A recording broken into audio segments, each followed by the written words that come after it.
आज 28 जून है, दिन रविवार। यह है पटना समाचार। आइए जानते हैं आज की 30 फटाफट बड़ी खबरों को।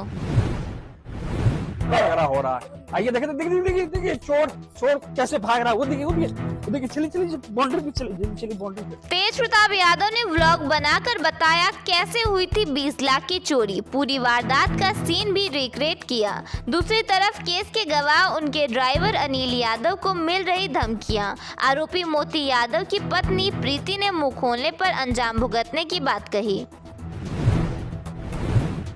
पूर्व सीएम नीतीश कुमार के आवास पर आरसीपी समर्थकों का हंगामा। कार्यकर्ता बोले एमएलसी संजय गांधी और लखन सराफ ने पूर्व केंद्रीय मंत्री को जेडीयू अध्यक्ष से मिलने नहीं दिया। 20 मिनट इंतजार करने के बाद आवास लौटे।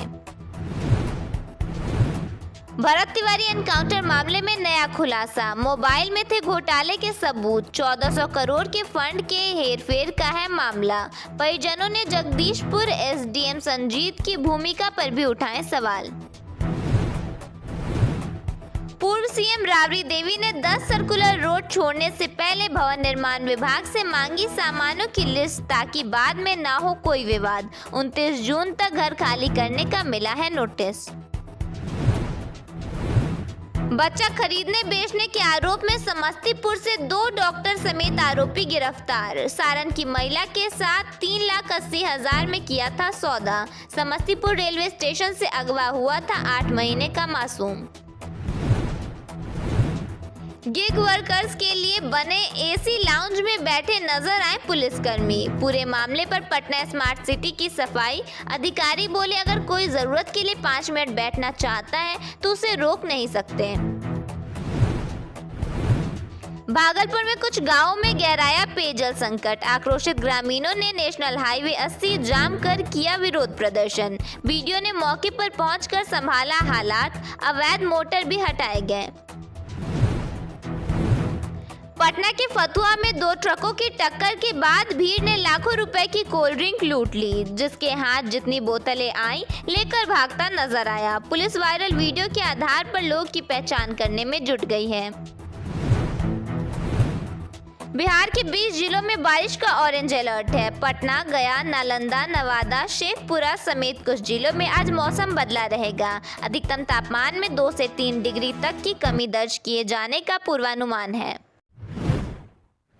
बिहार सरकार राज्य में मछली उत्पादन बढ़ाने की दिशा में बड़ा कदम उठाने जा रही है। सरकार की फिलहाल 2000 पंचायतों में मत्स्य सहायकों की नियुक्ति करने का फैसला लिया गया है। इससे मछली पालन करने वाले किसानों को सरकारी योजनाओं का लाभ समय पर मिलेगा। साथ ही तालाब निर्माण, मत्स्य पालन और तकनीकी सलाह भी आसानी से उपलब्ध होगी।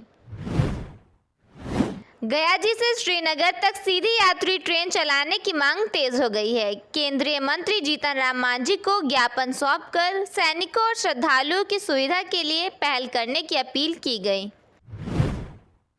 पटना जंक्शन, पाटलिपुत्र स्टेशन समेत अन्य स्टेशनों पर यात्रियों को नई सुविधा मिलने वाली है। अब ट्रेन के आने से आधे घंटे पहले ही पता चल जाएगा कि आपका कोच कहां लगेगा। यह सुविधा मिलने से स्टेशनों पर भागदौड़ की स्थिति नहीं झेलनी पड़ेगी।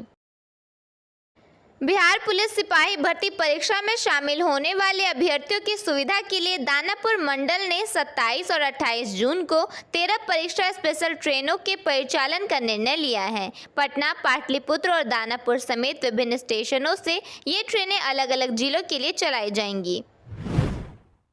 बिहार राजस्व एवं भूमि सुधार विभाग ने ई मापी की प्रक्रिया को पारदर्शी और सुविधाजनक बनाने के लिए शुल्क में संशोधन किया है। अब नापी के लिए आवेदन केवल ऑनलाइन स्वीकार किए जाएंगे, जिसके बाद अमीन 2 दिनों के भीतर मापी पूरी करेंगे। गांव और शहरों के लिए नई दरें अलग अलग तय कर दी गई हैं। बिहार सरकार की ओर से मरीन ड्राइव को और भी खूबसूरत और पर्यटन स्थल के रूप में डेवलप करने की तैयारी की गई है। खासकर जीविका दीदियों को खास तोहफा मिलने वाला है। पटना के मरीन ड्राइव पर महिला हाट बनाने की तैयारी है। यहाँ खूबसूरत कॉरिडोर बनाया जाएगा और इसी में महिला हाट भी होगा। इसमें सिर्फ जीविका दीदियाँ ही अपनी दुकानें लगा सकेंगी।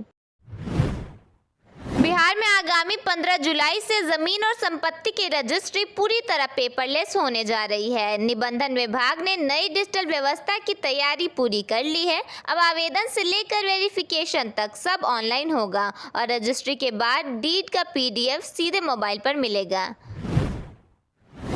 बिहार में अगले 48 घंटे के दौरान मौसम तेजी से बदलने वाला है। मौसम विभाग ने कई जिलों में तेज बारिश, आंधी और आकाशीय बिजली का अलर्ट जारी किया है। लगातार बारिश के कारण तापमान में गिरावट आएगी और लोगों को भीषण गर्मी व उमस से राहत मिलने की उम्मीद है।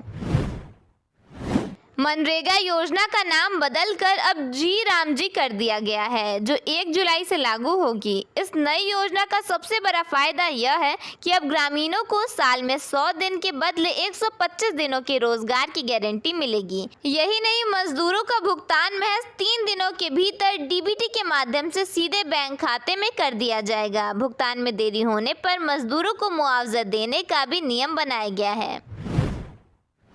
बॉस स्कैम एक नया और बेहद खतरनाक साइबर फ्रॉड है, जिसे लेकर गृह मंत्रालय के तहत काम करने वाले Indian cyber crime coordination centre और राजस्थान पुलिस जैसी सुरक्षा एजेंसियों ने एक गंभीर एडवाइजरी जारी की है। इस घोटाले में साइबर अपराधी बड़ी चालाकी से किसी कंपनी या सरकारी संस्थान के बड़े अधिकारी की पहचान चुराकर या उनका व्हाट्सएप अकाउंट हैक करके कर्मचारियों से लाखों करोड़ों रुपए की ठगी कर रहे हैं। पटना जंक्शन पर रेल पुलिस ने जाली नोटों का बंडल दिखाकर यात्रियों से मोबाइल और ATM कार्ड ठगने वाले गिरोह का पर्दाफाश किया है। दिल्ली के सरगना समेत 6 आरोपियों को गिरफ्तार कर 6 चोरी के मोबाइल बरामद किए गए हैं। मामले में अन्य आरोपियों की तलाश जारी है। झारखंड के गढ़वा जिले में कस्तूरबा गांधी आवासीय बालिका विद्यालय खरौंदी में 100 से अधिक छात्राएं दूषित भोजन और अत्यधिक गर्म पानी पीने के कारण बीमार पड़ गई हैं। प्रशासनिक लापरवाही और कुप्रबंधन के चलते बीमार बच्चियों को अस्पताल पहुंचाने में भी काफी मशक्कत करनी पड़ी। मामले की गंभीरता को देखते हुए गढ़वा के उपायुक्त ने स्कूल के गैर जिम्मेदार कर्मियों को सेवा मुक्त कर दिया है। महाराष्ट्र शिक्षक पात्रता परीक्षा 2026 के पेपर लीक होने और परीक्षा रद्द होने पर कॉकरोच जनता पार्टी ने केंद्र और राज्य सरकार पर तीखा हमला बोला है। पार्टी ने मंत्रियों की जवाबदेही पर सवाल उठाते हुए सोशल मीडिया पर लिखा कि हमेशा की तरह इस देश के मंत्रियों ने कसम खाई है कि वो किसी भी नाकामी की जिम्मेदारी कभी नहीं लेंगे और आम जनता को इसे बर्दाश्त करना ही होगा, क्योंकि मंत्री इसके लिए कभी जवाबदेह नहीं होंगे।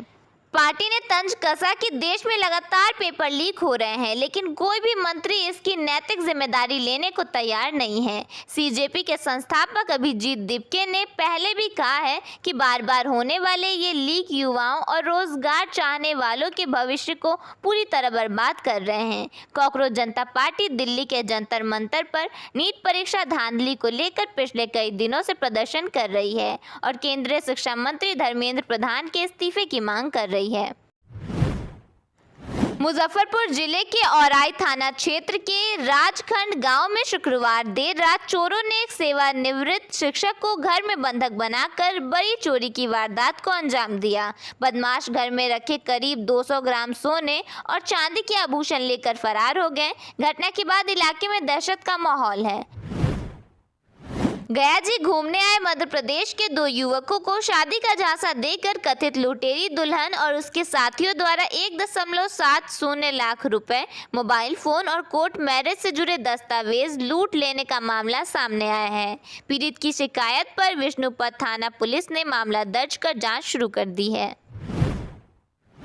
गया जी शहर के GB रोड जिला स्कूल के पूर्वी गेट के पास स्थित कोटक महिंद्रा बैंक से गलत दस्तावेज के आधार पर कई लोगों ने वाहन लोन लेकर 3 करोड़ 80 लाख रुपए का चूना लगाने का मामला प्रकाश में लाया है। इस मामले को लेकर कोटक महिंद्रा बैंक के सहायक प्रबंधक कुमार दीपेश ने सिविल लाइंस थाने में कोटक महिंद्रा बैंक में पोस्टेड 2 अधिकारियों के साथ साथ गया जी शहर और आसपास के इलाके के रहने वाले 25 और पटना के एक व्यक्ति पर प्राथमिकी दर्ज कराई है।